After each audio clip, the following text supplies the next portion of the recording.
how many of you own a house? Are you sure about that? Because it turns out that your house might just own itself. And this is just one of the stories that you can learn by reading our tests. But if you ask our domain experts, they wouldn't tell you about this case. They wouldn't know. But you see this property here, we'll come back to this one further on during our talk. Because, yeah, it's kind of exciting. It owns itself.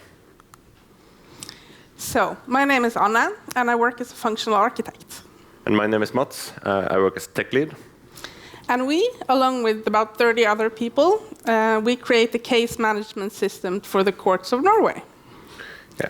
And on the technical side, you can compare our system a bit with what Eric just talked about, with the big ball of legacy producing lots of value for the users. So it's a large project, we would say. We have about 300,000 lines of Java code, even more XML. Don't ask about that, by the way. Don't do that. And yeah, we have 35 members of our team implementing this system, which have been going on in production now for 15 years, 16 soon. Yeah. Yeah, and the entire Norwegian court system depends on us. Yeah, so no pressure at all. And it's it's really complex, and it's really extensive, and probably quaint by Eric Evans' words, but still it doesn't really have many bugs. And it has been that way ever since the beginning. So the project, when we came into Lovisa, which is the project is called, by the way, Lovisa, lov, is Norwegian for law. So law, Isa, and Lovisa is the name in Norway, so it's a pun, that's the pun of it.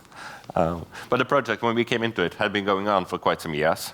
And when a project has been going on for years, there are certain ways of doing things that are, yeah, this is how we do that, this is how we do that. You get all these routines and things. Yeah, and one of the things we had routines for, or guidelines for, was that everything we put into production had to be tested by someone else. And that meant hours and hours of manual testing, so that we could feel safe that the code was working as intended. Yeah, and we had some of these typical things with a complex, quite old system, is that, well, you change something down here, and then suddenly something breaks here, or even over there. So we couldn't feel safe without manually testing everything all the time.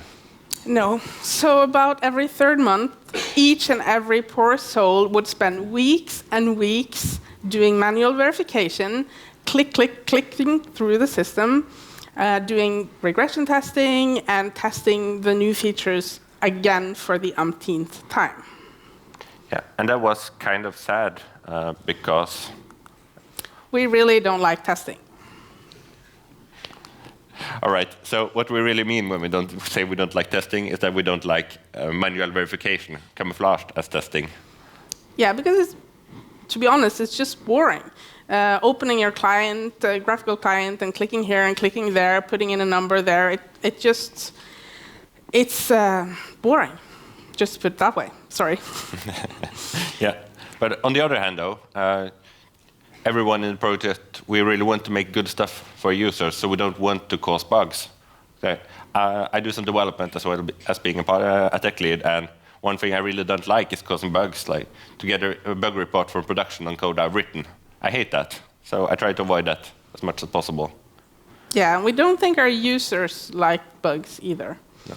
And of course, since this is the case management system for the courts, it's really important that we don't have bad bugs, because it could be really, really bad. Yeah. How many of you developing, by the way, doing programming? Oh, quite many of you. I hope that not so many of you can recognize my situation where I felt like I was playing bug guacamole. You know, the game when you hit down one popping animal and then the next one comes up and you're like, oh, bug fix. Oh, another bug fix. And going on for weeks. That's kind of stressful. Yeah, not so fun. So we had to do a lot of testing, but we think that we as humans are kind of flawed when it comes to testing, because we think it's something missing in our DNA.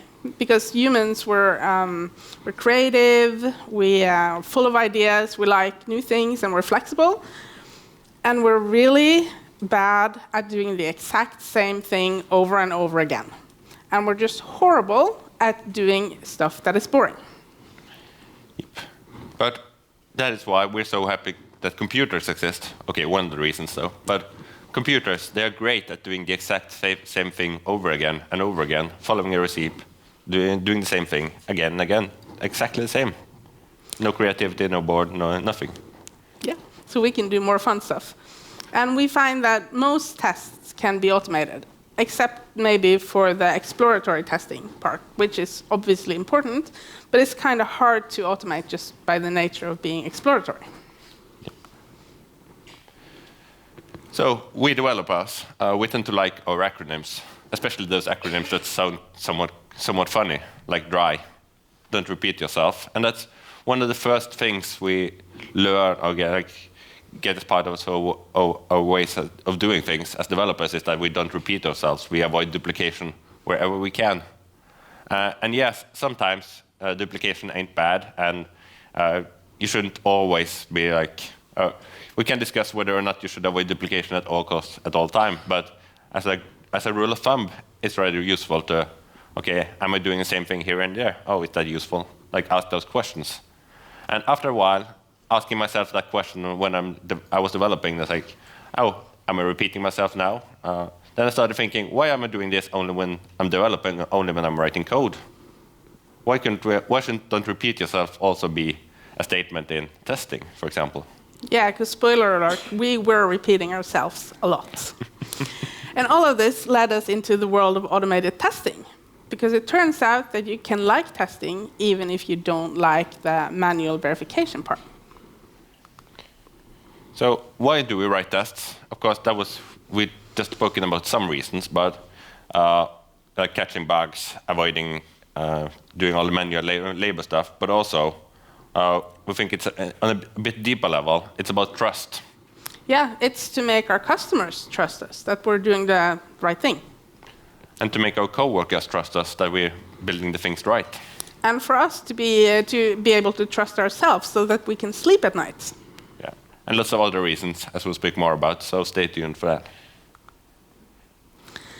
And since there are many different purposes to testing, it goes without reason that you can't expect one type of test to rule them all, so to speak. There is no such thing as one test fits all. Yeah, and thus, as they serve different purposes, then everything regarding tests really boils down to a question of, well, what story do you want to tell? And to what audience do you want to tell it? And what we imply by saying that is that, yeah, there are lots of stories that you could tell about your domain or in your domain, and there are many different listeners to them as well. You would tell the story in a different way if you were talking to a developer, or you were talking to a test lead, or your project manager, or the customer CEO. So you would adapt the story in different ways. Because all of these people, they care about different things and at different levels of granularity. So, okay, let's start with the bird's view, the tell the whole story test, the value chain test. Who of you already know about value chain tests? No one. Oh, this is going to be fun. All right. So in a value chain test, what you do is, shortly put, is that you run through the workflow, not the workflow, one workflow of your domain, and then you verify the state at the end of it that, yeah, no, the state is what I expected it to be. So it's kind of a high-level test. Yeah. And it's a perfect test for the users because it shows them that you have understand the whole story of the domain from A to C. And what's also cool about it is that all this logic, this entire story that you're telling of your workflow, it's all collected here at this one single place. In your production code, you may be lucky so that it's like organized pretty and such, but you may also be unlucky, and there's some code here that's scattered all around the place. And also, it's a good place for new project members to go and find out how the story of the domain goes pretty fast. So let's just jump into an example. We don't want to be morbid, but we suspect that all of you at one point or another have wondered what happens when you die. And luckily, we know the answers, and we have tests to prove it as well. Oh, don't worry, we won't go into details. Yeah. Okay, so we might just know what happens in the legal system when you die, but still, it's really interesting. So, here's a value chain test for the administrative bit that happens when you die in the court system. And by the way, when we talk about dying, it's not necessarily a murder, it's just a plain death. So the first thing you need to do is you need to create a case of death. And then you register the deceased. Then you register the heirs. Then you notify the National Registry of the death. And then, because it's a test, we assert that the person has been registered correctly as dead. And from a test perspective, you could say that this accomplishes two different things. The first thing is that, yeah, you can run through all the production code and nothing blows up. There's no exceptions or such. But also, you can see at the end that, we actually have registered the person as dead at the end of this workflow.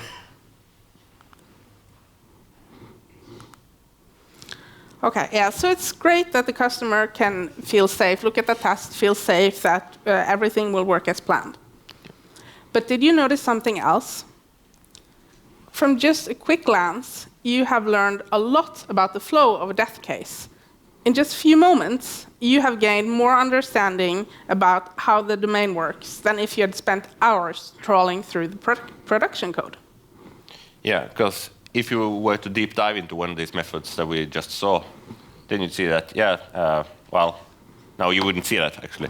You wouldn't want to see that. Nope. Let's just say that DDD wasn't invented when we first started developing this project, which is kind of true. And that brings us to another way that the value chain tests can help improve our systems. Yeah, because we were speaking about different tests speaking to different people. But we can also see that the same tests speak to different audiences. The tests, they speak to different audiences at the same time, but they're telling different things. So to you and someone else coming, like a new developer on the team, this test that we just saw can give a quick glance, a quick overview, introduction to this area. But on the other hand, if you show this test that we just seen to a domain expert, they would say that, this makes sense. So they would understand it. So it's kind of a way of communicating with the domain expert, but also it's a way of assuring them that, yes, we have understood your workflow. We actually, this is how we have understood what you have been telling us. So if they were wrong, then we would notice it. So it's an assurance in that way as well. Yeah, we'd know it very soon. And you can also say that it's a way to domainify our code, at least when it comes to naming. Because it is a lot easier to have good and clear naming if you write a whole new test than it is trying to change your whole entire legacy system. And it's sad to say, but it's true because we've kind of tried. So with very little effort, we've improved the readability of this particular part of the system by heaps. And even you can do this as well without having any notion about DDD at all. So even if your system lacks any bounded context or any context mapping or whatever, then you can still write tests like this. We still recommend it, though. Learn about bounded context and use them, of course. But even if your production code has all these generic terms, so that everything in your production code is like user and case and action and all these generic terms that hardly mean anything, then your test code can be specific. So, up until now, we've only shown you the happy path, or the main path. And the typical idea is that a value chain test is a very good tool for documenting the happy path through a scenario. And we certainly agree to that. We believe in this, that we just shown you. But also, in addition to that, we started thinking, so this is great for the main paths. But what about the important error paths? The paths that happen, every now and then, or rather often, but is not the main path. Can you use it for that as well? Yeah, and we think we can. Because that can help us show and verify that there is diversity in the domain, because usually domains aren't very simple.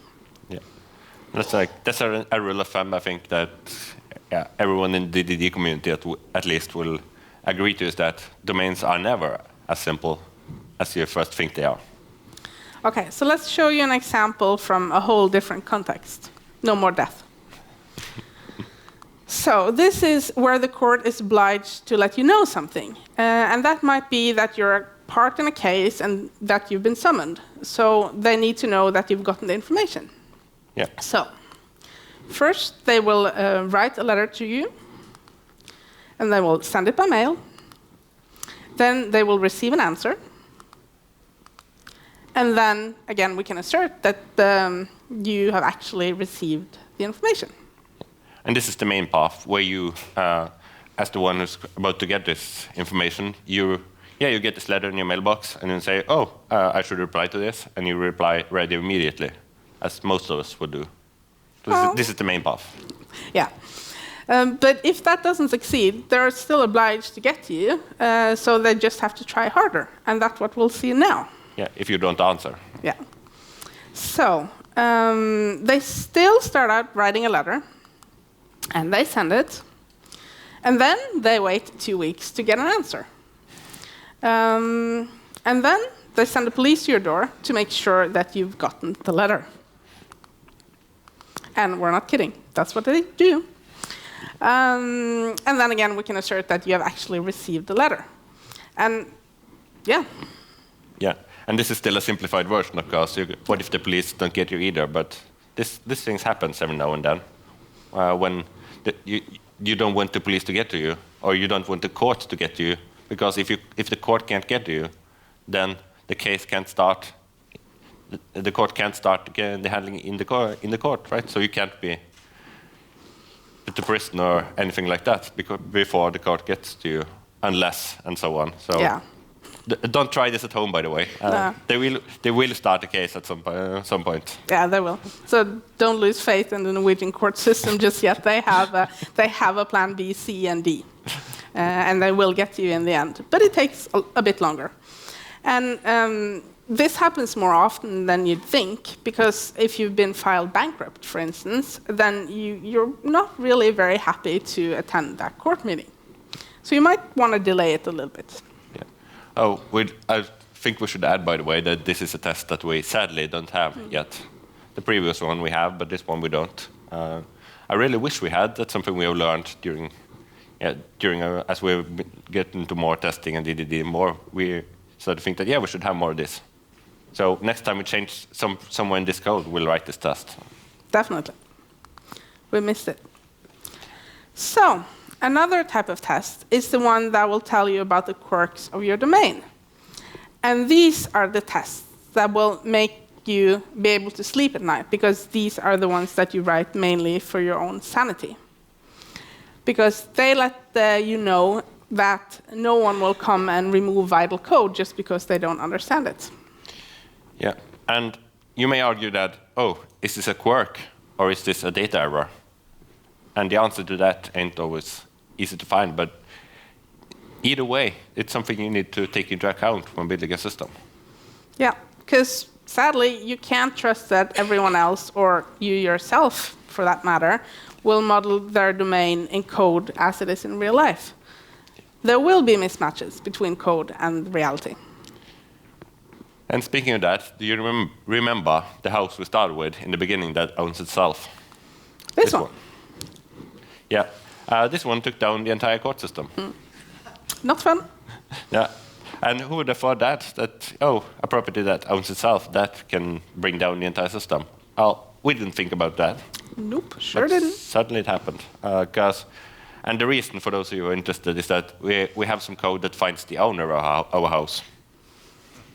And then, of course, that started finding, this house owns itself, so it started recursion until infinity and out of memory. Yeah. Not a fun day at work. So now we have tests that check if a house sells itself and proper handling of it. And this is the test.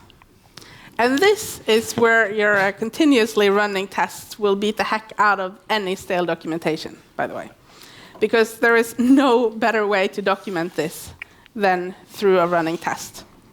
Because it screams out of you long before you've even thought about launching this to production. Because with such a special name, test obscure scenario, you know there's a reason why that code was there in the first place. And if you're a developer and break this test, then you immediately know that, oops. Yep.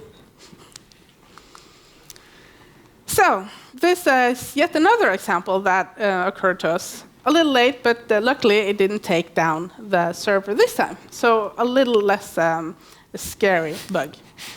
Not all houses have an owner at all. Yeah. And of course, you could say that, yeah, ain't this test a bit vulnerable? Because what happens when someone buys this house? And yeah, it's true. That's one of the downsides of using real data. But on the other hand, if you were to buy this house, who would you buy it from? So, we've been talking for a while, and at this point, we think it's about time that we start talking about what a domain is. Yeah. And, well, we think that defining a domain is hard. Defining what a domain is, that's hard, we think. So we've chosen to stick with a useful definition rather than maybe a precise one.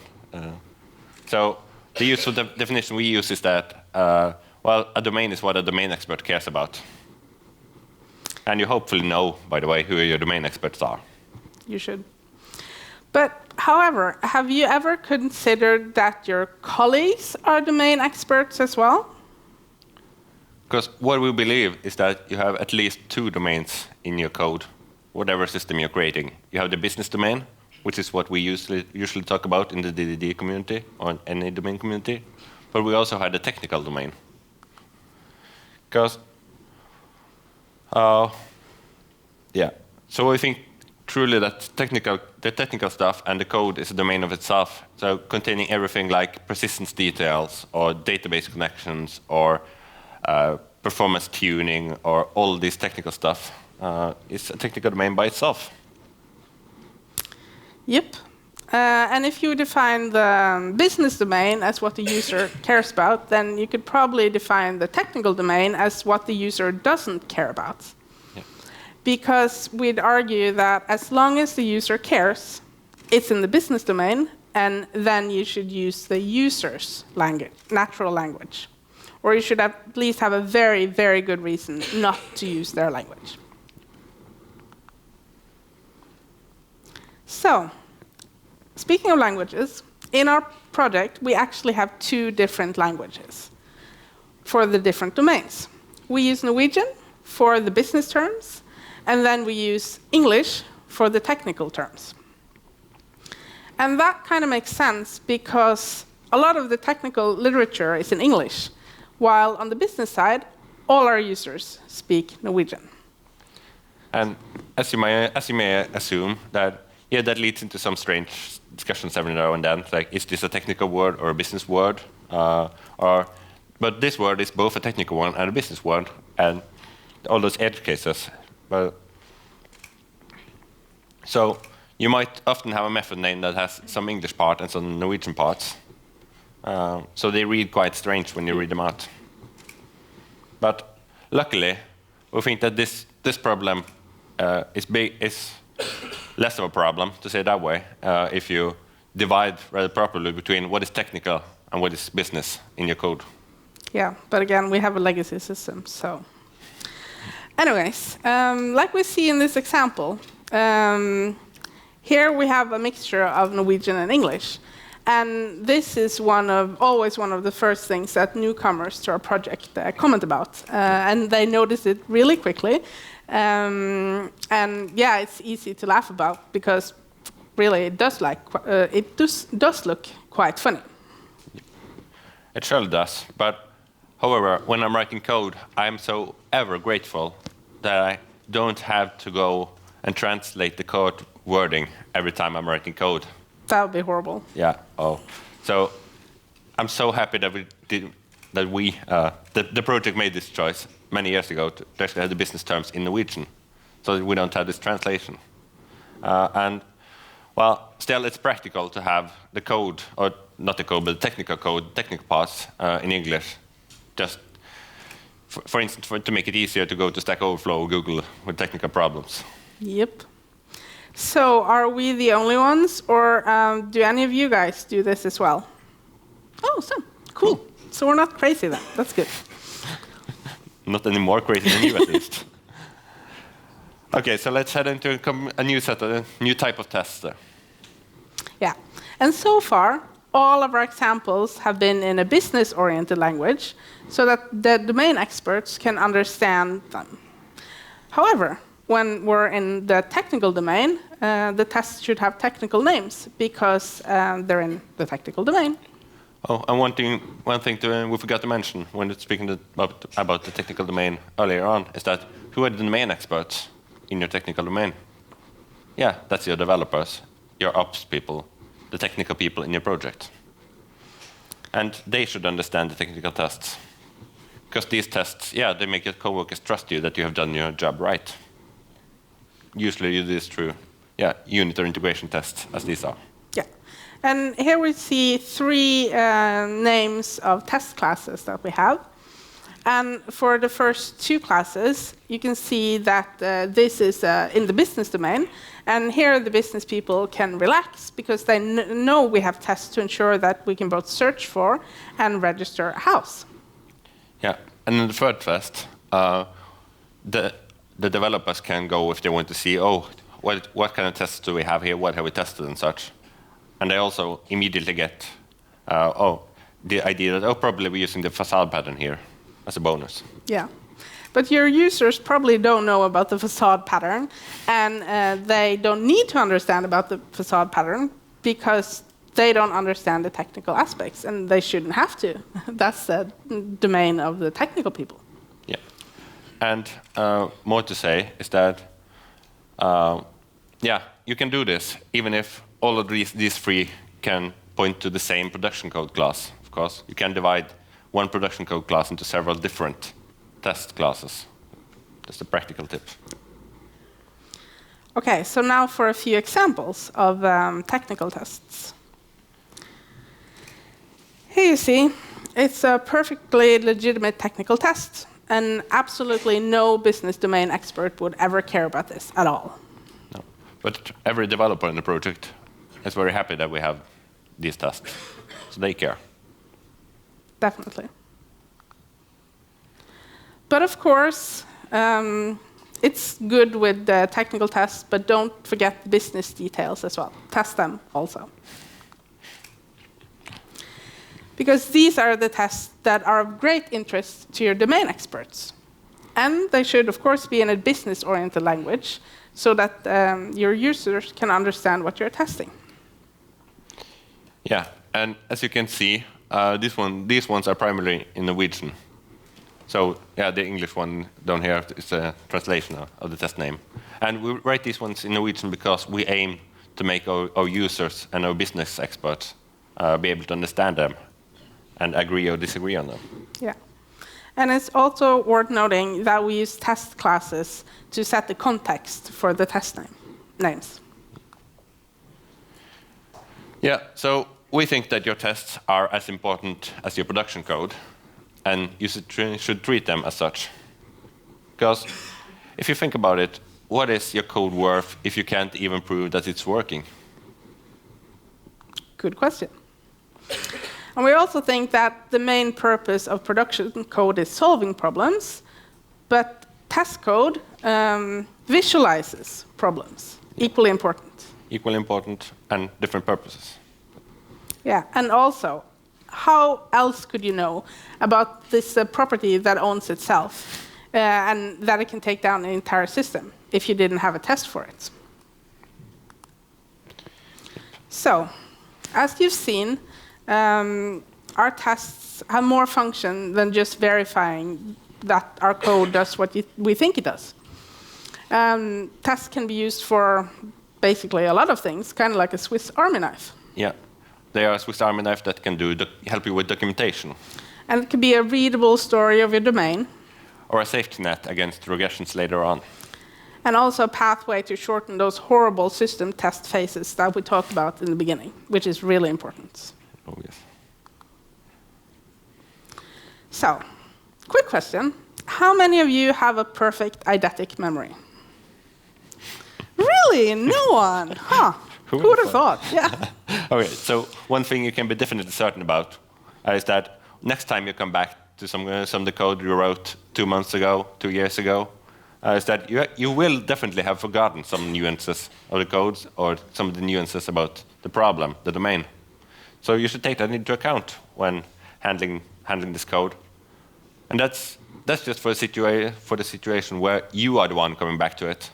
It might be a colleague of yours. Yeah, trust us. Someone is going to come back to your code. At least in our system, that has been going on for 15 years. People come back to your code. It might take 5 days, 3 months, or even years and years, but they come back. Yeah, and that poor developer that comes back to your code in 5 years will be so happy if you have provided her with tests that show what are you trying to accomplish here and why are you doing it. Yeah, tests that basically tell the story of your domain. So, what should you think about when you're naming your tests? Yeah. And one question to ask, how do you know if your test name ain't good? Well, that is easy, because if your domain expert doesn't understand what the test is about, then you can be quite sure it doesn't have the right name. Yeah, and as we were speaking about, use the ubiquitous language, of course, and use the business terms in the business tests and technical terms in technical tests.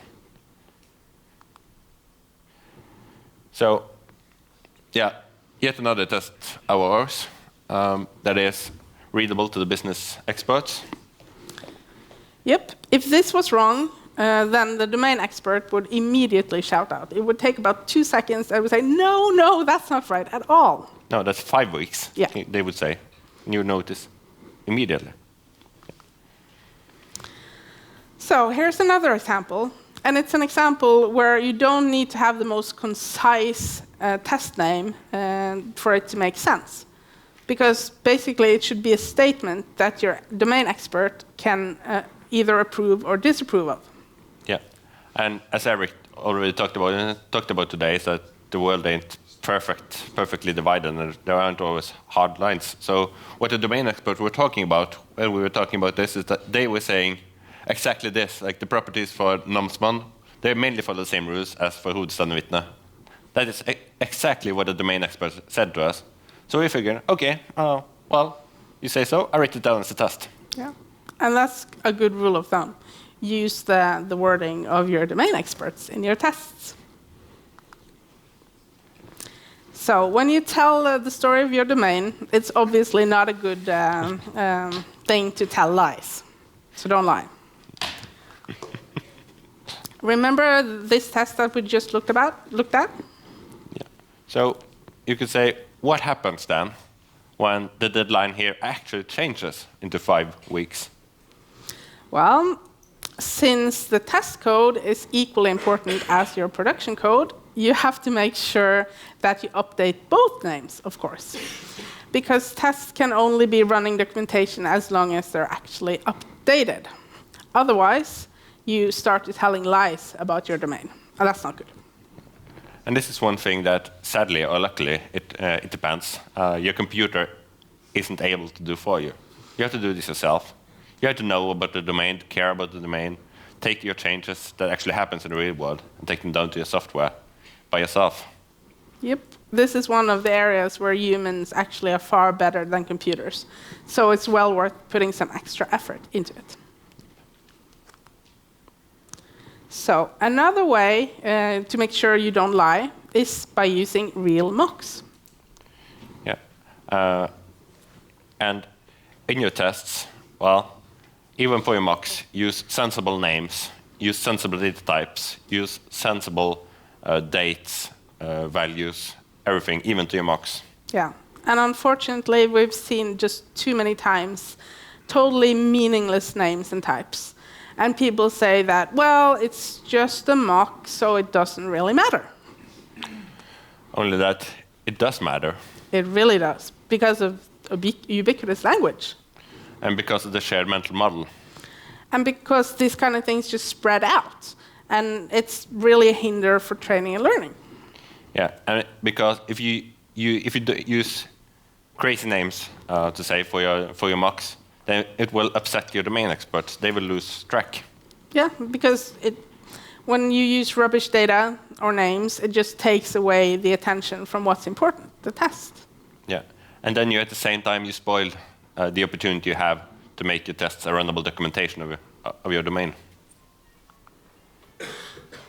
And here are some examples from one of our tests. These are all mocks, by the way.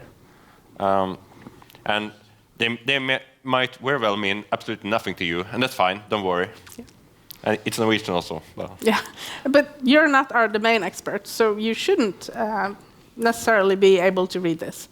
But to our domain experts, AL, JS, and SP, there are different types of lay judges, and they appear in different types of cases, and they have different rules about them. Yeah.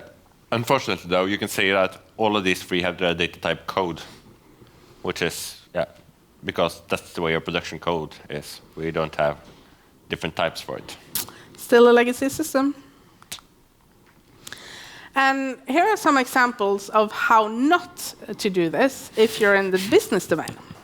Yeah, but this test, luckily, is in our technical domain. So you could argue and have a really good discussion about whether these type of names are good enough for this context, for the technical test. And who knows, maybe using better names better. More domain-precise names here would maybe be distracting. Mm. And note that none of these names are plain wrong. They're not very meaningful, they're not wrong, but they're not misleading. They're just plain useless, actually. To the domain experts. Yeah. Yeah. Oh, yeah, some practical advice. Be really conscious if you're starting to copy-paste tests. Been there, done that. Yeah. The tests you end up with then, they have a tendency to be too general. And yeah, you lose some of all these benefits that we've just been speaking about. Yeah, because believe it or not, it turns out that there is a huge difference between a civil case and a criminal case. And a test that is great for one of them might not necessarily be good for another type of case. And by the way, you don't want to be in a criminal case. So if you ever go to a case, at least make sure it's a civil one. All right. So we're heading a bit into the functional world. Are anyone of you doing functional programming, by the way? A couple of you. Cool. So what we believe is that, you can prevent many of these lies by using types, using more typing, so that you have one type for a civil case and one type for a criminal case. Then your compiler won't let you mix them up. So you won't even be able to write the tests that uses them in the wrong way because, it doesn't compile. Yeah. So that's something we wish we could have had more of. And another thing that we want to try more of, at least, but haven't experimented much with yet, is mob testing. Yeah, because we believe that when you start to introduce good naming in your tests, or continue to introduce, hopefully, a whole new world of opportunities arise to you. Yeah, and one of the things that we want to experiment with is involving more people in writing the tests. Because sadly, at the moment, the developers are solely responsible for writing the tests. But we really want to involve the business domain or the business users much more heavily in the future. Yeah. And one technique we want to use in order to get there is to try what we call mob testing. That's simply put, mob programming test edition. So you're mob programming your tests. Yep. With your domain experts, they actively participate in the test writing. And of course, that only makes sense if the naming is good enough so that the business can actually read them. Yeah, and of course. And we hope that it will be fun for the whole team. That's the question mark, we hope. Yeah. We believe as well. But of course, this is great to get our domain experts into writing our tests, but also we hope that they can get functional architects, test leads, other parts of our team also into the process of writing tests. Yeah, and we hope that this can help us do less double testing, because we still do too much double testing. Because when we do mob testing, everyone knows exactly what is covered by our automatic tests, and hopefully won't feel the need to do the exact same thing as manual verification. So we hope it'll lead to less manual testing and less double work, but at the same time that everyone is equally confident that our system is good enough. Yeah, because we believe, we're pretty sure about that we have a lot of knowledge in our team that's spread out on different people with different views and different angles and different strengths. So if we can take more of this knowledge that is spread around the team and transform this knowledge into the code base and the test code, then we believe that would be hugely beneficial for us. Yeah, we also think that it could be a way to catch bugs before they even happen, because even more people will look at and evaluate the code when we're writing tests. Yeah, so you can say that we hope. Oh, by the way, are anyone of you doing this already? Oh, cool. Cool. Great. Is it working? Yeah. Oh, nice. great. That's what we have hope to talk. to hear. Yeah, I have to talk more about that later. Then. Yeah, but we think that this also can serve as some kind of continuous code review.